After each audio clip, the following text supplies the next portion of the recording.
சிஷா சன்ஸ்கிருதி உதான் நியாஸ் அமைப்பு மற்றும் புதுச்சேரி பல்கலைக்கழகம் சார்பில் ஞான கும்பம் தேசிய அளவிலான கல்வி மாநாடு புதுச்சேரி பல்கலைக்கழக கலாச்சார மற்றும் கருத்தரங்க மையத்தில் நவம்பர் 22ஆம் தேதி அன்று நடைபெற்றது. மாண்புமிகு துணைநிலை ஆளுநர் திரு 𝐾 அவர்கள் சிறப்பு விருந்தினராக கலந்து கொண்டு மாநாட்டை குத்துவிளக்கு ஏற்றி தொடங்கி வைத்தார். விழாவில் மாண்புமிகு சட்டப்பேரவைத் தலைவர் திரு செல்வம் அவர்கள், மாண்புமிகு உள்துறை மற்றும் கல்வி அமைச்சர் திரு நமச்சிவாயம் அவர்கள், புதுச்சேரி பல்கலைக்கழக துணைவேந்தர் திரு தரணிகரசு அவர்கள், மயிலம் பொம்மபுர ஆதீனம் திரு சிவஞான சுவாமிகள், சிரவை ஆதீனம் குமரகுருபர சுவாமிகள், சிஷா சன்ஸ்கிருதி உதான் நியாஸ் அமைப்பின் தேசிய தலைவர் திரு பங்கஜ் மிட்டல் அவர்கள், தேசிய ஒருங்கிணைப்பாளர் திரு அலோக் சக்ரவால் அவர்கள், பொதுச் செயலாளர் திரு அதுல் கொதாரி அவர்கள், கல்வியாளர்கள் மற்றும் பல்வேறு கல்லூரிகளை சேர்ந்த மாணவர்கள் பலர் பங்கேற்றனர். The basic underlying objective of Gyan Kumbh is to transform Indian education, Indian higher education, and even in the ground level, and implement the national education policy in toto. So in very nutshell, I wanted to brief here because of the paucity of time. We'll be explaining more. Thank you very much. இன்றைக்கு நாம் கல்வியிலே பல மாற்றங்களை கொண்டு வர வேண்டும் என்று சொல்லி நம்முடைய மத்திய அரசாங்கம் பல்வேறு சீர்திருத்தங்களை இன்றைக்கு கல்வியிலே கொண்டு வந்து கொண்டிருக்கின்றார்கள். ஏனென்றால் நாம் கல்வியில் இன்றைய சூழ்நிலைக்கேற்ப நாம் கல்வியிலே மாற்றங்களை கொண்டு வர வேண்டியது இன்றைக்கு அவசியமான ஒன்றாக இருக்கின்றது. ஏனென்றால் இன்றைக்கு புதிதாக இன்றைக்கு விஞ்ஞான வளர்ச்சி வளர்ந்து கொண்டிருக்கின்ற அதே வேளையில் நம்முடைய மனித சமுதாயத்தினுடைய சிந்தனைகளும் செயல்களும் இன்றைக்கு மாறிக்கொண்டே இருக்கின்றது. அந்த மாற்றங்களுக்கு ஏற்ப நம்முடைய கல்வி முறையை உருவாக்க வேண்டியது நம்முடைய கடமையாக இன்றைக்கு இருந்து கொண்டிருக்கின்றது. ஏன்னா சற்று ஏறக்குறைய கடந்த காலங்களிலே நாம் பார்த்தோமேயானால் அந்த கல்வி முறைக்கும் இன்றைக்கு இருக்கின்ற கல்வி முறைக்கும் நிறைய வேறுபாடுகள் உண்டு, நிறைய மாற்றங்கள் உண்டு. அதற்கு ஏற்ப நம்முடைய கல்வித்தரத்தை உயர்த்துகின்ற பொழுதுதான் உலக நாடுகளிலே நம்முடைய இந்திய நாடு ஒரு தலைசிறந்த நாடாக நம்முடைய நாட்டை உருவாக்க முடியும். மிகச்சிறந்த கல்வியாளர்கள், மிகச்சிறந்த திறமையை கொண்ட நம்முடைய இந்திய நாட்டில் இருக்கின்ற நம்முடைய இந்திய சமுதாயம் மிகச் சிறப்பான முறையிலே கல்வியிலே சிறந்து வழங்குகின்ற பொழுதுதான் இந்த நாட்டினுடைய வல்லரசாக நம்முடைய இந்தியாவை கொண்டு வருவதற்கு நம்முடைய பங்களிப்பை இந்த தேசத்திற்கு நம்மால் வழங்க முடியும். அப்படிப்பட்ட ஒரு நிலைமையிலே தான் இந்த ஞான கும்பம் என்ற இந்த நிகழ்வானது இன்றைக்கு நடந்து கொண்டிருக்கின்றது. இங்கே நம்ம நிறைய பார்க்குறோம். இன்றைக்கு ஆர்டிஃபிஷியல் இன்டெலிஜென்ஸ், இன்றைக்கு நம்முடைய இயந்திரங்கள் மனிதனைப் போல செயல்படக்கூடிய அளவிற்கு நம்முடைய இயந்திரங்களை நம்மால் உருவாக்க முடிகிறது என்று சொன்னால் எந்த அளவிற்கு மனித சமுதாயத்தினுடைய அந்த சிந்தனைகள் செயல்பாடுகள் இன்றைக்கு மாறுபட்டிருக்கின்றது, உயர்ந்திருக்கின்றது, மேம்பட்டிருக்கின்றது என்பதை நம்மால் உணர்ந்து கொள்ள முடிகின்றது.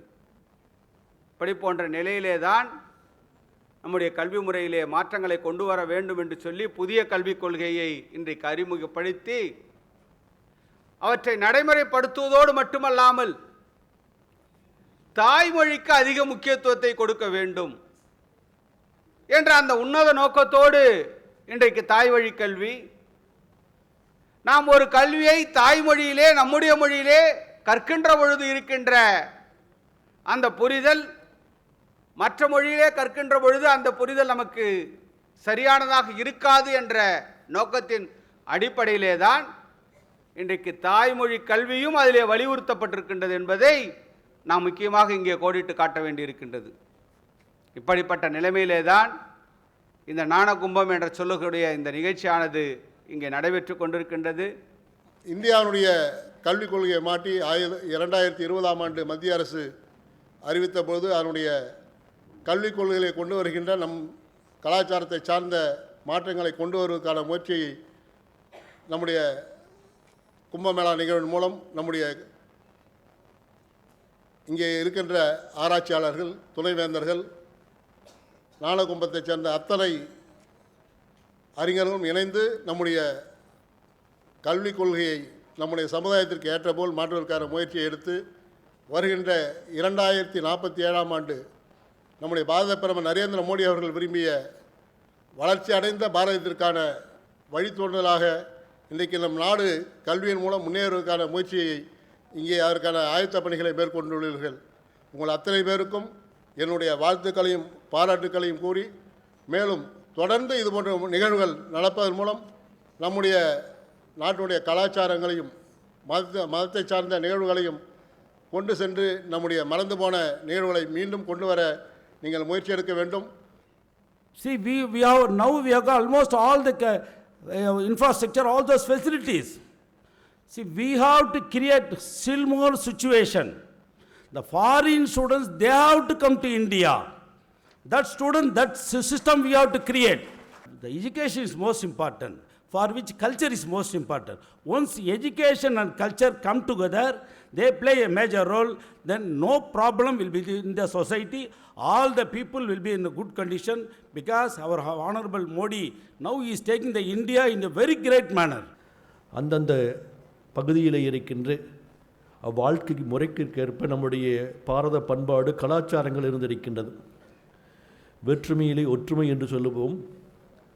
இந்த நாட்டிலே பல்வேறு மொழிகள் பேசப்படுகின்றது. அந்தந்த மொழிகளுக்கேற்ப அந்தந்த குருகுல கல்வியாக பல சான்றோர்கள் தோன்றி பல இலக்கியங்களை எல்லாம் படைத்த ஒரு பூமி இந்த பூமியாக போற்றப்படுகின்றது. இன்று உலக மொழிகளிலே மிக தொன்மையான மொழியாக போற்றப்படுவது பல மொழிகள் அழிந்து விட்டது. உலகத்திலே 10 மொழிகள் சொல்லுவார்கள். அதிலே இன்று செம்மொழியாக 5000 ஆண்டுகள் கடந்த ஒரு மொழி என்றால் அது நம்முடைய தமிழ் மொழி என்றால் அது நமக்கெல்லாம் பெருமை மிக்கதாக இருந்து கொண்டிருக்கின்றது. அந்த மொழியை காப்பாற்ற வேண்டிய பொறுப்பு இன்று நமக்கெல்லாம் உண்டு. புதிய தேசிய கல்விக் கொள்கையானது பிரதமர் அவர்கள் முன்னெடுத்திருக்கின்றார்கள் 2020. அந்தந்த பகுதியிலே இருக்கின்ற கல்விக் கொள்கைகள் அந்தந்த பகுதியிலே இருக்கின்ற மொழி மிக அவசியம் என்பதை அவர் தெளிவாக சொல்லுகின்றார். ஏனென்றால் ஒரு மனிதனுடைய ஆதாரம் பண்பாடு எது என்றால் மொழி என்பதை நாம் உணர்ந்து பார்க்க வேண்டும். மொழி அழிந்தால் பண்பாடு அழிந்துவிடும், நம்முடைய கலாச்சாரம் அழிந்துவிடும் என்பதை அவர் சிந்தித்து தாய்மொழி கல்வியினுடைய அவசியத்தை அவர்கள் தெளிவாக சொல்லுகின்றார்கள். கிளாசிக்கல் லாங்குவேஜ் என்று சொல்லுகின்ற மொழி உலகத்திலே நம்முடைய மொழி ஒன்றுதான் இருக்கின்றது. ஆகவே அந்த மொழியினுடைய சிறப்பை உணர்ந்து அதற்கேற்ப நம்முடைய கல்விக் கொள்கையிலே பெரிய மாற்றம் ஏற்படுத்த வேண்டும் என்று சிந்தித்து கொண்டிருக்கின்றார். வெறும் கல்வி மட்டும் இருந்தால் போதாது, கல்வியோடு அந்த பகுதியிலே இருக்கின்ற கலைகளையும் அதை இணைத்துக் கொள்வதன் மூலமாகத்தான் நம்முடைய பண்பாட்டை நாம் மீட்டெடுக்க முடியும். அதற்கான ஒரு முன்னோட்டமாக இந்த பாண்டிச்சேரியில் இந்த கும்பமேளா என்று சொல்லுகின்ற இந்த ஞான கும்பம், ஞானம் என்றாலே அறிவை கொடுக்கின்றது, நல்ல சிந்தனையை வளர்த்து கொள்வது, நல்வழியிலே மனிதனை அழைத்துச் செல்வதற்குரியதாக இருக்கின்ற இந்த நல்ல ஏற்பாட்டை செய்திருக்கின்றார்கள். இதை சிறப்பான முறையில் ஏற்பாடு செய்திருக்கின்ற அனைவருக்கும் என்னுடைய வாழ்த்துக்களை சொல்லி வாய்ப்புக்கு மகிழ்ச்சி தெரிவித்து நிறைவு செய்கின்றோம். Our way of life is to enjoy this diversity and see the unity inherent in it. A true Bharatiya education is a process of developing the skills to enable each individual to develop this outlook and lifestyle. For centuries, British colonial objectives have shaped our mainstream education. We are emphasizing creating cadres and professionals as workers in various institutions and departments. It needs to be transformed into man-making and character-building education. Today's world demands education that develops knowledge along with the skills, life values, and positive life attitude. The life story of today's successful people confirms it. Our Honorable Prime Minister has described the new educational policy, National Education Policy, as a policy document for a developed Bharat, that is Viksit Bharat. It should be possible through education to enable 5 transformations in the society. The 5 transformations that needs to happen for the well-being of the society are One, peaceful coexistence between the different sections of the society. Two, value-based family life. Three, lifestyles that protect the environment. Four, production and consumption habits that ensure our financial security. And fifth, a sense of citizenship that fully obeys the rules. The Prime Minister has called upon the Pancha Prana Upasana to give strength to it. And they are vision of a developed Bharat, eradicating the inferiority complex, pride in our heritage, strengthening unity by celebrating diversity and fulfilling civic duties. We must prepare our children to lead a life this way through new education policy. Out of these 5 points, I would like to only elaborate 2 important points. One is pride in our heritage and eradicating the inferiority complex. And I would like to give an example in my own life.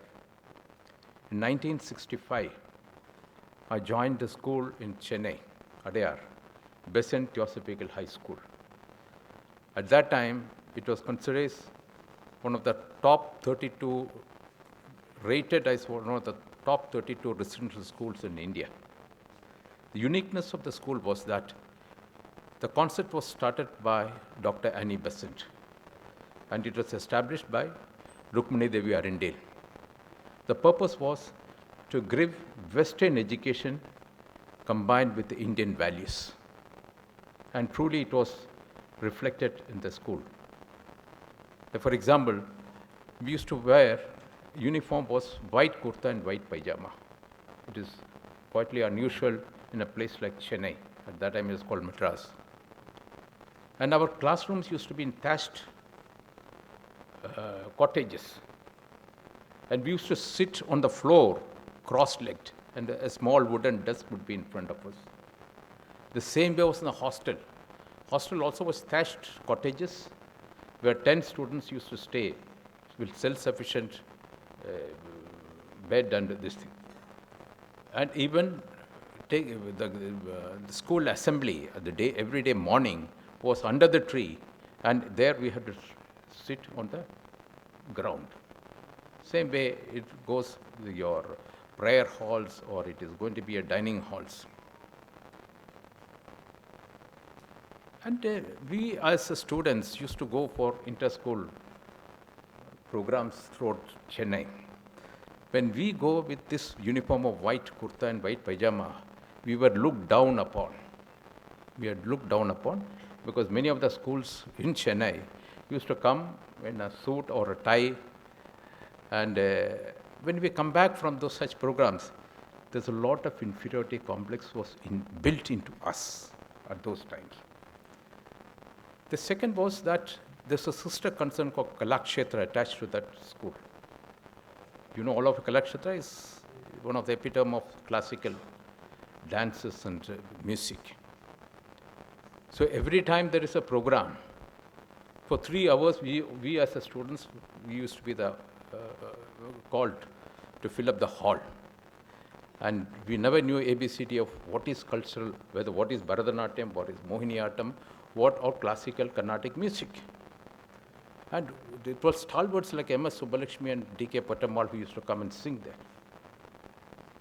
And 3 hours we start nibbling with the carpets sitting there.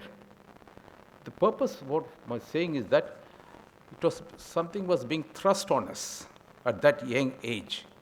So there was a natural resistance which was coming from inside, not accepting it. 4 years I spent in the school. I passed out. But later on in my life, I found that these cultural values is the one which is important for your future life. And today, in my job, in my family, or in the society, those values which I, without my intention, which I imbibed into my mind, is still standing strong in fighting in this world. So this is just my personal experience. I think it's 1965 is almost 35, 60 years before, but it still got relevance. I'm very happy that Gyan Kumbh is taking place now. Friends, diversity of our nation, especially when thinking educationally, language is the main factor, as Swamiji really pointed out, and the Education Minister also pointed out. Indian languages need to be developed as a language of modern science and technologies, language of education, employment, justice, and administration. Therefore, content creation in our languages and developing technology for through and in our languages needs immediate attention. I worked 45 years in Gujarat, and Gujarat is one state right from inception 1960. The Gujarati was the language of administration, because that connects you with a common man. If you start talking Gujarati, if you speak in Gujarati, it connects with a common man. And I'm very happy that today, after 45 years, I'm coming back to Tamil Nadu. So Pondicherry, when I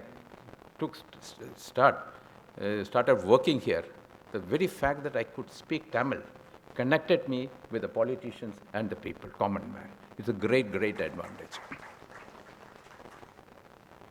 This is the responsibility of education sector, especially teachers and researchers. Education institutions should take care to integrate communities that are considered different due to the socio-economic and geographical diversity of the society, especially institutions of national importance and in higher learning. Just like language, each region has its own characteristics in our culture and history. As with all languages, local and regional history needs to be given importance. I would like to quote only a small incident here. When Sri Narendra Modi was the Chief Minister of Gujarat, we used to have 3 national districts. One was Independence Day, one was Republic Day, other was the Foundation Day of Gujarat. As usual, as in most other states, these 3 festivals, national festivals, are celebrated at a state capital. You have a police parade and some cultural programs. Year after year, this was being repeated. He was the first Chief Minister who took these celebrations into the districts, to 30 districts. Each of these programs, he will take it to the districts. He said, look, there has to be involvement by the other parts of the state also. And the most important thing which he introduced was that the previous day, he used to have a cultural program in the form of a dance drama. And in this drama, it lasts about 1 hour, 10 minutes. He used to depict the history of that particular district. And you would be surprised. In each of these districts, the previous day evening, 45,000 to 50,000 people used to attend those dance drama, because they were inquisitive to know about the history of their own districts. Many of them did not know anything about the history of those districts. It's a small initiative, but the results are enormous. Srinivasa Ramanujam, C.V. Raman, and APJ Abdul Kalam were all world-class figures in the field of science in modern times. I deferred when this Gyan Kumbh team came to meet me in my office.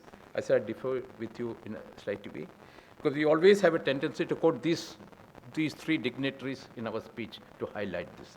But does it connect with our present generation? You have to think whether they are able to connect with the present generation. Names are okay, they say. So in today's world, there are many people living among us who have reached heights of the world by upholding our values and our culture. We have to bring this generation closer to the success stories of today. That brings them closer to the present generation. I consider this Gyan Kumbh national level conclave very important to be held in Pondicherry, as Puducherry is also the place where Mahayogi Sri Aurobindo reclaimed India's spiritual power and envisioned India's mission to lead the world to a new order of peace and coexistence. He envisioned the next level of human evolution. In it, he thought about the world mission to be fulfilled by Bharat. He also reminded education needs to be transformed in a suitable manner. Puducherry is a small area, but also an educational hub that inspires the whole of India. Therefore, Puducherry should be able to provide a model of new education in the future. Pondicherry should become a model of implementation for new education policy. Plans should be made with a clear understanding of the changes to be made in the coming years at the attainment level of students' knowledge, skills, values, leadership, and achievement at individual and societal levels.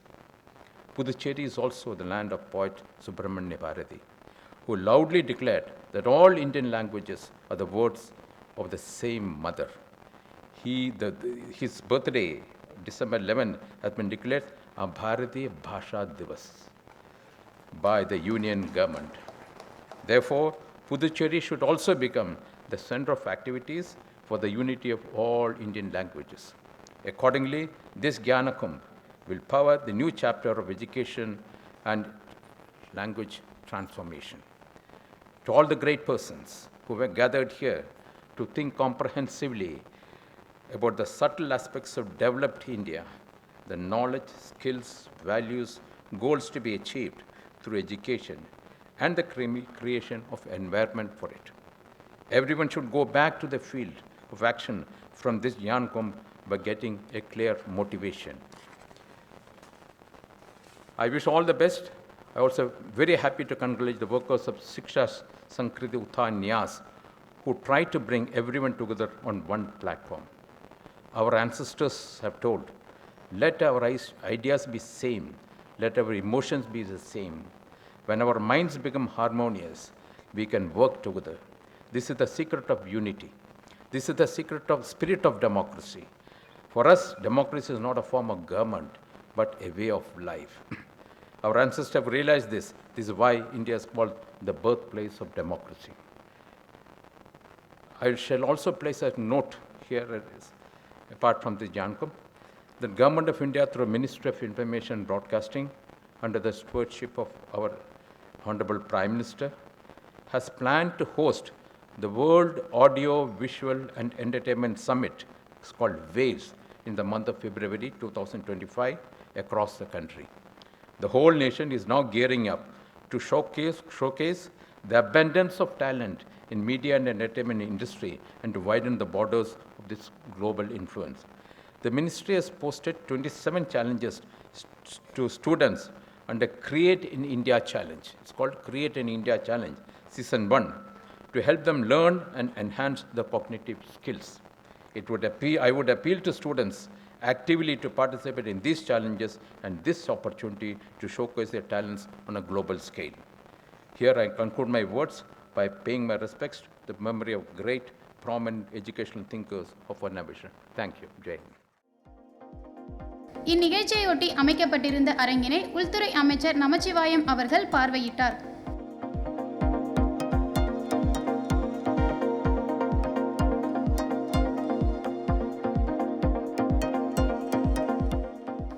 இந்நிகழ்ச்சியில் பங்கேற்றவர்கள் தங்கள் அனுபவங்களை நம்மோடு பகிர்ந்து கொண்டனர்.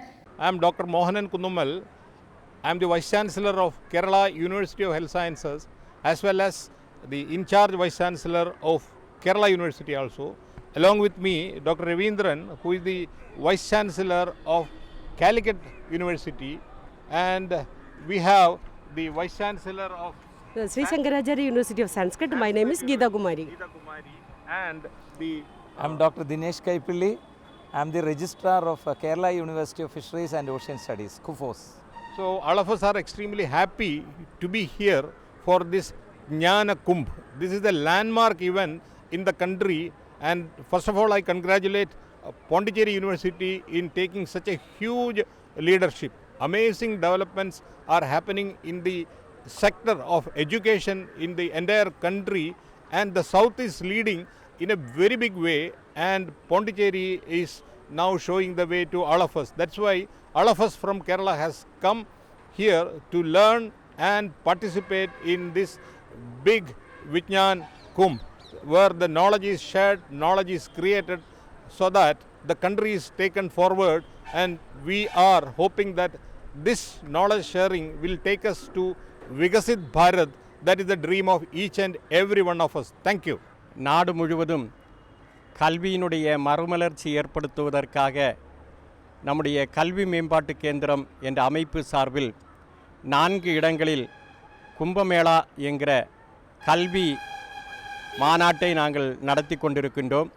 அதனுடைய அடிப்படையில் புதுச்சேரியில் நம்முடைய பாரதியாரும் அரவிந்தோவும் கண்டெடுத்த கல்வி முறைகளை பரப்புவதற்காக இந்த இடத்தை மையமாக கொண்டு 3வது இடமாக கும்பமேளாவை 3 நாட்கள் விமர்சையாக இங்கு கொண்டாடுகின்றோம். முதல் நாள் மாணவர்களுடைய பேரணியோடு தொடங்கி இன்றைக்கு அதனுடைய தொடக்க நிகழ்ச்சியாக பல்கலைக்கழகத்தினுடைய பல்வேறு பல்கலைக்கழகத்தினுடைய துணைவேந்தர்களை எல்லாம் அழைத்து, இயக்குநர்களை எல்லாம் அழைத்து கல்வியில் என்ன மாதிரியான மாற்றத்தை உருவாக்க வேண்டும், மாணவர்களுக்கு எப்படிப்பட்ட பாடத்திட்டங்களை உருவாக்க வேண்டும், எப்படி அவர்களுடைய திறனுடைய அடிப்படையில் அவர்களுக்கு பாடத்திட்டத்தை உருவாக்கி திறனுடைய அடிப்படையில் அவர்களுக்கு கல்வியை வழங்கி சுயசார்போடு அவர்கள் பணியாற்றுவதற்கும் வாழ்வதற்குமான அடிப்படையான கல்வியை நாம் கொடுக்க வேண்டும். அதோடு இந்திய பாரம்பரிய முறைகளை மீண்டும் மீட்டெடுத்து அதனுடைய அடிப்படையில் மாணவர்களுக்கு கல்வியை கொடுக்க வேண்டும், ஒழுக்கம் சார்ந்த மாணவர்களை உருவாக்க வேண்டும் என்பதுதான் இந்த ஞானகும்பத்தினுடைய நோக்கமாக இருக்கிறது. அந்த நோக்கத்தை மிக பிரமாண்டமாக நாடு முழுக்க எடுத்து செல்வதற்கு இந்த கல்வி மேம்பாட்டு கேந்திரம் பாடுபட்டு கொண்டிருக்கிறது, அதை முழுமையாக செய்து கொண்டிருக்கிறது. நம்முடைய நாட்டில் உருவாக்கப்பட்டிருக்கக்கூடிய தேசிய கல்விக் கொள்கை 2020 தேசம் முழுக்க எடுத்து செல்வதும் இதனுடைய நோக்கமாக இருந்து கொண்டிருக்கிறது. அதனுடைய அடிப்படையில் தமிழகம் முழுவதும் புதுச்சேரியிலும் இருக்கக்கூடிய மட்டுமின்றி நம்முடைய தேசம் முழுக்க இருக்கக்கூடிய பள்ளி கல்லூரிகளில் எந்த அளவுக்கு மாணவர்கள் மத்தியில், ஆசிரியர்களுடைய மத்தியில், பேராசிரியர்களுடைய மத்தியில் கல்வியை பற்றிய விழிப்புணர்வை ஏற்படுத்த முடியுமோ அந்த விழிப்புணர்வுகளை ஏற்படுத்தி புதிய பாடத்திட்டம், புதிய திறன் சார்ந்த கல்வி, எல்லோருக்கும் சுயமான வாழ்க்கை முறையை அமைத்து கொடுப்பதற்கு எங்களுடைய தேசிய கல்வி கலாச்சார மேம்பாட்டு கேந்திரம் பாடுபட்டு கொண்டிருக்கிறது என்பதை கூறிக்கொள்வதில் மகிழ்ச்சி அடைகிறேன். என்னுடைய பேர் பிரபுதாஸ். நான் லக்ஷ்மி கல்வியியல் கல்லூரி காந்தி கிராமத்துலேருந்து வரேன். நான் 2ஆம் ஆண்டு கல்வியியல் படிக்கிறேன். தென் மாநில அளவிலான நடைபெற்ற பேச்சு போட்டியில் முதல் பரிசு வாங்கியிருக்கேன். தேசிய கல்வி மேம்பாட்டு கேந்திரம் நடத்திய புதுச்சேரி பல்கலைக்கழகம் இணைந்து நடத்திய இந்த நிகழ்ச்சியில் நான் தென் மாநில அளவிலான பேச்சு போட்டியில் என்னுடைய தலைப்பு பண்டைய இந்திய கல்வி முறையின் முக்கியத்துவங்கள், அதனுடைய இம்பார்ட்டன்ஸ் பற்றி பேசியிருக்கேன். இந்த 2 நாள் நிகழ்வில் முதல் நாள் இந்த ரேலி, அது மட்டும் இல்லாமல் இன்றைக்கி நடந்த கான்க்ளேவில் கவர்னரோட ஸ்பீச், இதெல்லாமே எங்களை ரொம்ப இன்ஸ்பயர் பண்ணிச்சு. 2000 2020 பற்றின முக்கியமான விஷயங்கள், அதனோட இம்பேக்ட்ஸ் எப்படி நமக்கு சோஷியலைஸ் ஆகிருக்கோம், NEP 2020 பற்றி நியூ ஐடியாலஜிஸ் அண்ட் திங்கிங்கை இங்கே வந்ததுக்கப்புறம் நாங்கள் கற்றுருக்கோம். ஸோ அது மட்டும் இல்லாமல் ஏன்ஷியன் டைம்ஸில் இருந்துடைய கல்ச்சர் வேல்யூஸை இன்றைக்கி இருந்த எல்லாருமே சொல்லியிருந்தாங்க. ஸோ இது ரொம்ப யூஸ்ஃபுல்லாக இருந்தது. ஸ்டூடெண்ட்ஸ் ஆனால் எங்களுக்கு எங்களோட லைஃப்பை யங் மைண்ட்ஸை இன்ஸ்பயர் பண்ணுற மாதிரி எல்லா டிக்னிட்டரிஸும் எங்களை இன்ஸ்பயர் பண்ணாங்க. வணக்கம், என்னோட நேம் சுஜாதா. நான் ஃபவுண்டர் கன்னியா ஸ்கூல் ஆஃப் ஆர்ட்ஸோட. இங்கே நான் இந்த கல்வி மேம்பாட்டு மாநாடு ஞானகும்பா இந்த ப்ரோக்ராமில் என்னோட இன்ஸ்டியூஷன் இங்கே நான் ஸ்டாலில் இன்ஸ்டால் பண்ணியிருக்கேன். நியூ எஜுகேஷன் பாலிசி, அந்த பாலிசியை இந்த மாநாட்டில் டெவலப் பண்ணுறாங்க. அதுக்கு என்னோட இந்த தஞ்சாவூர் பெயிண்டிங்கை நான் முழுக்க ஃபோக்கஸ் பண்ணுறேன். என் பேர் சேஷாத்ரி, ப்ரொஃபஸராக இருக்கேன் ஜெயலலிதா மியூசிக் அண்ட் ஃபைனான்ஸ் யூனிவர்சிட்டியில். நியூ எஜுகேஷன் பாலிசி பிரகாரம் 5 வர கலைகள், நம்மளுடைய ட்ரெடிஷன், நம்முடைய கலாச்சாரம் இதெல்லாம் மீட்டு கொடுப்போம்னு சொல்லிட்டு வந்ததால் இதையும் ஃபோக்கஸ் பண்ணி இது மாதிரி ஒரு கலை இருந்ததுன்றதை மக்களுக்கு தெரிவிக்கிறதுக்காக என்னுடைய மாணவர் என்னுடைய ஃப்ரெண்டு எல்லாம் கந்தப்பன் அவர்களால் இந்த படங்கள்லாம் வரையப்பட்டது. இது ஒரு மக்களுக்கு இதனால் ஒரு புதுசாக ஒரு விழிப்புணர்வு கிடைக்கும்ன்றது எங்களோட நம்பிக்கை. நன்றி. என்னுடைய பேர் கந்தப்பன், புதுச்சேரியில் ஓவியராக இருக்கேன். இந்த புதிய கல்விக் கொள்கையின் மூலமாக மறைந்து போன நம்மளுடைய கலைகள், பாரம்பரியங்களை மீட்டெடுக்கிறதுக்கான முயற்சியாக நடந்துகிட்டு இருக்குது. அந்த விதத்தில் நம்ம தமிழ்நாட்டில் அழிஞ்சிட்டு வர ஒரு கலையான தெருக்கூத்தை இங்கே காட்சிப்படுத்தியிருக்கேன். இது மக்கள்கிட்ட போய் சேரணும், இன்னும் நிறைய மக்கள்கிட்ட இதனுடைய விழிப்புணர்வு வரணும் அப்படின்றதுக்காக தெருக்கூத்தில் பலவிதப்பட்ட முகபாவங்கள்லாம் வரும். அந்த முகபாவங்களை மட்டும் பேனாவாலே இந்த ஓவியங்கள்லாம் வரைஞ்சிருக்கேன். இது மக்கள்கிட்ட போய் சேரும்போது நம்மளுடைய பழைய கலைகளினுடைய தொன்மம் என்னான்ட்டு அவங்களுக்கு புரிய வரும். நன்றி. நாங்கள் வந்து Central University of Kerala capital centre திருவனந்தபுரம்ல வந்து எங்களோட யூனிவர்சிட்டியை ரெப்ரசென்ட் பண்ண வந்திருக்கோம். நாங்கள் வந்து students of international relations like UG students like first year, second year, third year 3 இயர்ஸுமே இருக்கிறோம். லைக் எங்களுக்கு இப்போ வந்து இந்தியன் கவர்மெண்ட் வந்து NEP பேஸில் சிலபஸ் வந்திருக்காங்க. ஸோ லைக் அதை ரெப்ரஸ் பண்ண லைக் எங்களோட எய்ம் வந்து சோழஸோட சீ ரூட், அதாவது அவங்க வந்து ட்ரேட் அண்ட் நேவல் எக்ஸ்பெடிஷனுக்கு யூஸ் பண்ண கடல் பயணம். இந்த ஞான கும்பம் என்கிற கல்வி மாநாட்டிலே பல வகையான கல்லூரியிலிருந்து மாணவர்கள், ஆராய்ச்சியாளர்கள், பேராசிரியர்கள் கலந்து கொண்டு புதிய கல்வி திட்டமாக அழைக்கப்படுகிற நேஷ்னல் எஜுகேஷ்னல் பாலிசியை எந்த அளவு நம்மளுடைய கல்வித்துறையிலே அதை பயன்படுத்தி மாணவர்களுக்கு தரமான கல்வி அளிக்க வேண்டும் என்ற ஒரே நோக்கத்தோடு இதை அவர்கள் ஏற்பாடு செய்திருக்கிறார்கள். இந்த மாநாட்டிலே கல்வியினுடைய அனைத்து விதமான தகவல்களும் மாணவர்களுக்கும் ஆசிரியர்களுக்கும் அதை எப்படி நம்முடைய கல்லூரிகளிலும் பள்ளிகளிலும் அதை நாம் இம்ப்ளிமெண்ட் பண்ணணும்னு சொல்லிட்டு அதை வந்து ஒரு டீட்டெயில்டாக அதை வந்து இங்கே பேசுகிறாங்க. ஒரு கலந்துரையாடல் மாணவர்களோடு நடத்துகிறாங்க. வணக்கம், நாங்கள் கற்பகம் யூனிவர்சிட்டியிலேருந்து கோயம்புத்தூர். எங்களுடைய ப்ராஜெக்ட் வந்து சைவ ஆகமங்கள் அப்படிங்கிறது. சிவனை பற்றி பூஜை பண்ணுறதுக்கு 28 வகையான ஆகமங்கள் இருக்குது. அதைத்தான் நம்ம சைவ ஆகமங்கள் அப்படின்னு சொல்லுவோம். அந்த சைவ ஆகமங்களில் இருக்கக்கூடிய புத்தகங்களில் ஒவ்வொரு ஆகமத்துலேயுமே குறைஞ்சது ஒரு 20,000 ஸ்லோகங்களுக்கு மேலே இருக்குது. அதில் ஒவ்வொரு ஆகமத்துலேயும் 1000 ஸ்லோகமாக நாங்கள் கலெக்ட் பண்ணி அதில் ஒரு புத்தகமாக வெளியிடுறோம். ஒரு 1000 ஸ்லோகத்தை சேர்ந்து ஒரு புத்தகமாக வெளியிடுறோம். அதில் அந்த ஸ்லோகங்களை முதல்ல சமஸ்கிருதத்துலேயும், அடுத்து நம்ம சிவாச்சாரியர்கள் எல்லாருமே ரொம்ப எக்ஸ்பர்ட்டாக இருக்கக்கூடிய கிரந்தத்துலேயும், ஃபாரினர்ஸ் எல்லாம் தெரிஞ்சுக்கணும் அப்படிங்கிறதுக்கோசரம் இங்கிலீஷ்லேயும், நம்ம தமிழ் மக்கள் தெரிஞ்சுக்கணும் அப்படிங்கிறதுக்கோசரம் தமிழ்லையும் 4 லாங்குவேஜ்லேயும் அந்த ஸ்லோகங்களை அங்கே மொழிபெயர்த்து, அது மட்டும் இல்லாமல் தமிழ் மற்றும் இங்கிலீஷில் அதனுடைய அர்த்தங்களும் நாங்கள் கொடுத்துருக்கோம். அது மட்டும் இல்லாமல் ஒவ்வொரு ஆகமத்துலேயுமே குறைஞ்சது ஒரு 3-4 உப ஆகமங்கள் அப்படின்னு இருக்குது. அது மொத்தமாக சேர்த்தோம் அப்படின்னா 227 உபாகமங்கள் இருக்குது. அது மட்டும் இல்லாமல் எங்களுடைய ஆய்வு மையத்து மூலியமாக நாங்கள் 12 திருமுறைகள் அப்படிங்கிறதையும் நாங்கள் பப்ளிஷ் பண்ணியிருக்கோம். வணக்கம், என் பேர் சுதா ராஜேந்திரன். நான் சென்னையிலேருந்து வரேன். ஐ ஆம் ஆர்டிஸ்ட். இங்கே வந்து பாண்டிச்சேரியில் வந்து இது ஃபஸ்ட் டைம் என்னோடய பெயிண்டிங்ஸ்லாம் நான் இங்கே டிஸ்பிளே பண்ணியிருக்கேன். ஸோ நாங்கள் வந்து ஒரு இன்ஸ்டிடியூட் ரன் பண்ணுறோம் சென்னையில், that is the design academy. எங்கள் டிசைன் அகாடமின்னு பார்த்திங்கன்னா மொத்தம் 65 பிரான்ச்சஸ் இருக்குது ஆல் ஓவர் சென்னை, காரைக்குடி, திருச்சி, பெங்களூர் அந்த மாதிரி. ஸோ இதில் என்னென்னா கிட்ஸுக்கு வந்து நிறைய கலைகள், ஏதாவது அந்த கலைகள்லாம் அழிஞ்சிட்ருக்கிறத வந்து மறுபடியும் புதுப்பிக்கும் விதமாக ஒரு ஆர்ட் இன்ஸ்டிடியூட் ரன் பண்ணிகிட்ருக்கோம். இந்த ட்ராயிங் அண்ட் இதனால் என்ன பெனிஃபிட் அப்படின்னா, இன்றைக்கி வர சமூகத்தில் இருக்கிற நிறைய பிரச்சனைகள், அதாவது வந்து மொபைல்ஸ் பார்க்குறதா இருக்கட்டும், டிவி, டெலிவிஷன்லாம் நிறைய அதிகமாக ஆயிடுச்சு. ஸோ இந்த மாதிரியான விஷயங்களை வந்து கற்றுக்கிறதுனால ஃப்யூச்சரில் வந்து ஒரு நல்ல ஒரு ஆர்டிஸ்ட்டாக மட்டும் இல்லாமல் இன்றைக்கி உள்ள ஃபீல்டில் வந்து எல்லா விஷயத்துக்குமே ஒரு ட்ராயிங் தேவைப்படுது. ஸோ இன்றைக்கி வந்து எல்லாமே வந்து டிசைனை டிபெண்ட் பண்ணியிருக்கு. நம்ம வீட்டில் இன்றைக்கி ஒரு சின்ன விஷயங்கள் ஏதாவது வாங்க போனால் கூட அந்த டிசைனில் வந்து ஏதாவது புதுசாக விஷயமான ஏதாவது புதுசாக இருக்குதா, புது டிசைன்ஸ் இருக்குதா, அது மாதிரி தான் நம்ம கேட்குறோம். ஸோ இந்த டிசைன்ஸ்லாம் எங்கேருந்து வருது அப்படின்னா, கலையில் அதாவது ட்ராயிங் எவ்வளோக்கு எவ்வளோ வந்து நம்ம ட்ராயிங் லேர்ன் பண்ணுறோமோ அது த்ரூலேருந்து நிறைய விஷயங்களை வந்து கற்றுக்க முடியும். வணக்கம், நாங்கள் காமதேனு கலையறிவியல் கல்லூரியிலிருந்து வந்து இங்கே ஸ்டால் போட்டிருக்கிறோம். நம்ம ஸ்டால் வந்து ரிவைவிங் த ஹேண்ட்லூம் பற்றி சொல்லுதுங்க. பிகாஸ் நம்மளோட நியூ எஜுகேஷன் பாலிசியில் த பிரைம் பேஸ் வந்து எப்படின்னா Bharatiya knowledge system, which is an Indian knowledge system. அதில் ஒன் ஆஃப் த ஃபேக்டர்ஸ் வந்து cultural heritage and local knowledge. நம்ம சத்தியமங்கலம்ங்கிற ஒரு ரிமோட் ஏரியாவில் இஸ் அ வீவிங் பெல்ட்டுங்க. அக்ரி வந்து ஒரு அக்ரி பெல்ட்டுன்னு சொல்லலாம், வீவிங் பெல்ட்டுன்னு சொல்லலாம். சத்தியமங்கலம் மற்றும் சத்தியமங்கலத்தில் உள்ள சுற்றியுள்ள பகுதிகளில் வந்து வீவிங் வந்து ஒரு பிரதான தொழிலுங்க. இப்போ நாங்கள் வந்து பார்த்த வரைக்கும் நம்மளோட ஸ்டூடெண்ட்ஸ் வந்து வீவிங் ஃபேமிலியிலேருந்து வந்து ஸ்டூடெண்ட்ஸ் படிச்சுட்டு இருந்தாங்க. அப்புறம் நான் காலப்போக்கில் பார்த்தா ரொம்ப குறைஞ்சு ஸ்டூடெண்ட்ஸ் வீவிங்லேருந்து வர ஸ்டூடெண்ட்ஸே ரொம்ப கம்மியாயிட்டாங்க. அப்புறம் ஆனால் அதர் சைடு ஹேண்ட்லூமுக்கு வந்து ஒரு பெரிய மார்க்கெட் இருக்குதுங்கிறதும் எங்களுக்கு தெரிய வந்தது. ஹேண்ட்லூமுக்கு ஒரு பெரிய மார்க்கெட் இருக்குது, இருந்தாலும் வீவிங் இந்த ஹேண்ட்லூமையே ஒரு தொழிலாக பண்ணிட்டு இருந்த குடும்பங்கள் வந்து நம்ம மாணவர்களோட குடும்பங்களே வந்து இதை விட்டு விலக காரணம் என்ன அப்படின்னு நாங்கள் யோசித்த போது அப்போ வந்து எங்களுக்கு ஒரு 2-3 விஷயம் புலப்பட்டுச்சுங்க.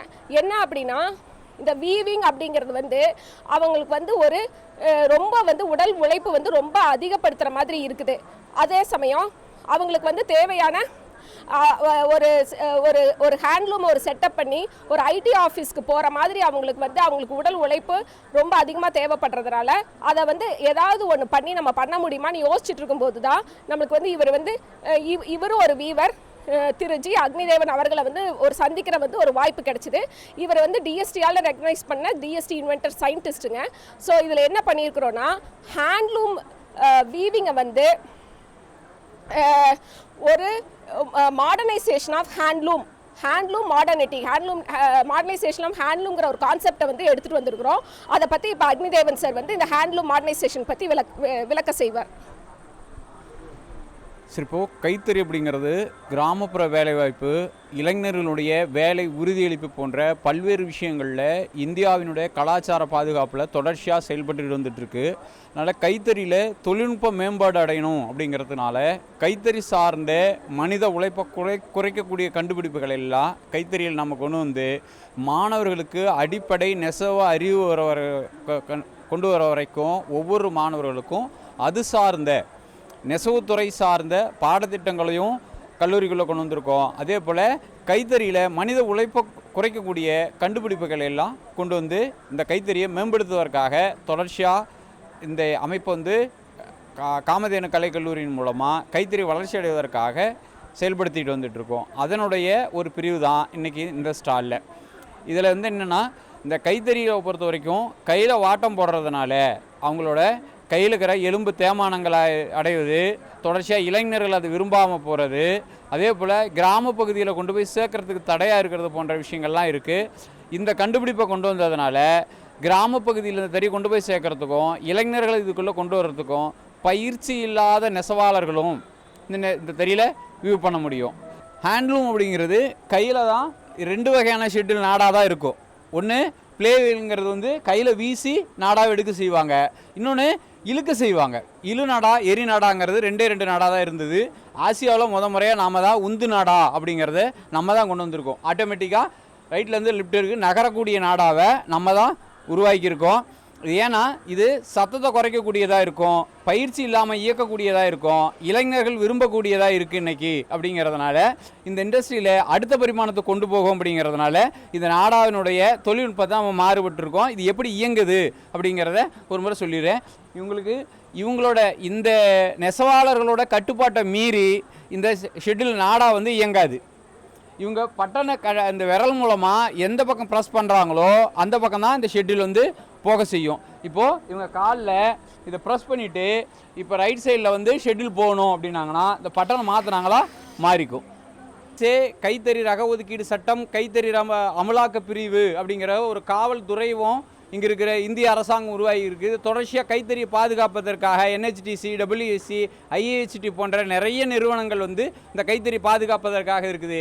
ஆனால் தொழில் மேம்பாடு கொண்டு வரதுனால இது அதிகப்பட அந்த கைத்தறி வந்து மாணவர்கள்ட்டையும் இளைஞர்கள்ட்டையும் கிராம பகுதியினுடைய வேலைவாய்ப்பு உருவாக்குவதற்காக கொண்டு போய் சேர்க்க முடியும். அப்படிங்கிறதுனால இந்த கைத்தறியில் தொழில்நுட்ப மேம்பாடு அடைவதற்காக புது ஆராய்ச்சியும் புது கண்டுபிடிப்புகளையும் கொண்டு வந்துட்டுருக்கோம். இதுபோல் நாங்கள் ஒரு 21 தொழில்நுட்பங்களை கொண்ட இந்த நெட்வொர்க்கே ஃபுல்லாக வந்து கண்டுபிடிப்பாக உருவாக்கி வச்சுருக்கோம். இதில் டிஎஸ்டி இந்திய அறிவியல் தொழில்நுட்பத்துறை எங்களுடைய கண்டுபிடிப்புகளுக்கான நிதியை அதுவே நேரடியாக பாராட்டி எங்களுக்கான ஃபண்டையும் இந்திய அறிவியல் தொழில்நுட்பத்துறையே கொடுத்துட்ருக்கு. நான் நாமக்கல்ந்து வரேன். என்னுடைய பெயர் செல்வராஜ். இந்த ஞானகும்பா அப்படிங்கிறது புதுச்சேரியில் நடந்து கொண்டு இருக்கிறது. பாண்டிச்சேரி பல்கலைக்கழகத்துக்கும் SSCUன்னு சொல்லக்கூடிய நம்முடைய தமிழ்நாடு கல்வி மேம்பாட்டு கழகமும் மற்றும் புதுவை அரசாங்கம் சேர்ந்து இணைந்து நடத்திட்டு இருக்காங்க. அதில் வந்து கலந்து கொள்ளக்கூடிய அந்த ஞானகும்பங்கிற நிகழ்வில் கலந்து கொள்ளக்கூடிய வாய்ப்பு எங்களுக்கு கிடைச்சிருக்கு. இந்த வாய்ப்பை நாங்கள் பெரிதும் பயன்படுத்துகிறோம். மற்றும் கல்லூரி மாணவிகள்லாம் வந்து எல்லாம் கலந்து கொண்டு அவங்க ஸ்டால் அமைச்சிருக்காங்க. அதே போல் அந்த நிகழ்வுலாம் கலந்து கொண்டு ஞானகும்பங்கிறது அறிவு நிரம்பிய குடம் என்று சொல்லுவார்கள் தமிழில். அந்த அறிவு வந்து இப்போ எல்லோரும் நாங்கள் பெற்றிருக்கிறோம். வந்திருக்க அத்தனை பேர்த்துக்கு அந்த அறிவு கிடைத்தது. அறிஞர் பெருமக்கள் மற்றும் அரசியல் சார்ந்தவர்கள், அமைச்சர்கள், பெருமக்கள் மற்றும் சாதுக்கள், சன்னியாசிகள்லாம் போன்றவர்கள்லாம் வந்திருந்து இன்றைய நிகழ்வு வந்து ஒரு மதிய வரைக்கும் அந்த நிகழ்வெல்லாம் சிறப்பாக நடத்தி கொடுத்தாங்க. இந்த நிகழ்வை கலந்து கொண்ட எனக்கு பெரிய மகிழ்ச்சியாக இருக்குது.